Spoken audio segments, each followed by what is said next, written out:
Macron, fossoyeur de la France millénaire. Emmanuel Macron est sans doute l'incarnation parfaite de ce que le peuple français exècre profondément.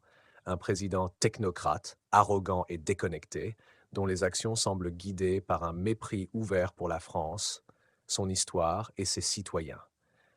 Depuis son accession au pouvoir, il ne cesse de démontrer son incapacité à comprendre les souffrances et les aspirations d'un peuple qu'il est censé représenter. 1. Mépris systématique du peuple. Macron n'a jamais caché son profond dédain pour les Français, qu'il considère comme une masse informe, rétrograde et réfractaire. Ces déclarations suffisent à le condamner. Ceux qui ne sont rien, une insulte directe envers les chômeurs et les précaires. Les Gaulois réfractaires, une moquerie à peine voilée envers ceux qui tiennent à leur culture et à leurs traditions. Il suffit de traverser la rue, si une preuve flagrante de sa déconnexion face à la complexité du chômage. Jamais un président de la République n'avait autant dénigré les classes populaires et moyennes, préférant les humilier publiquement plutôt que de chercher des solutions à leurs problèmes. 2. Dissolution de l'identité française.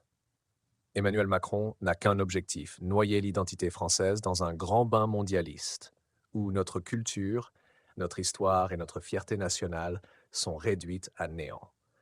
Il n'hésite pas à déclarer devant des tribunes internationales que la France a un passé honteux, rejetant ainsi des siècles d'une histoire riche et complexe. Pendant ce temps, il ouvre les portes à une immigration massive sans assurer une intégration réelle, alimentant les fractures sociales et culturelles dans tout le pays. Un gestionnaire despotique et incompétent. Macron se vante de son pragmatisme et de son efficacité, mais les résultats de sa présidence parlent d'eux-mêmes. Crise des Gilets jaunes. Une révolte populaire sans précédent, née de sa politique fiscale injuste et de son mépris pour les territoires ruraux et périurbains. Inflation et pouvoir d'achat. Les Français s'appauvrissent pendant que Macron protège les intérêts des grandes fortunes et des multinationales.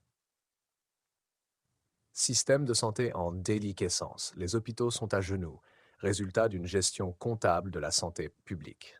Insécurité galopante. La violence explose dans les villes comme dans les campagnes, conséquence d'un État faible qui a perdu le contrôle de nombreux territoires. 4. Un président pour les élites contre le peuple. Macron n'est pas le président de tous les Français, mais celui d'une caste bien particulière, les banquiers, les multinationales et les élites mondialisées. Sous son mandat, les plus riches n'ont jamais été aussi prospères, grâce à des politiques fiscales sur mesure. Pendant ce temps, les travailleurs, les retraités et les jeunes subissent de plein fouet le poids de ces décisions.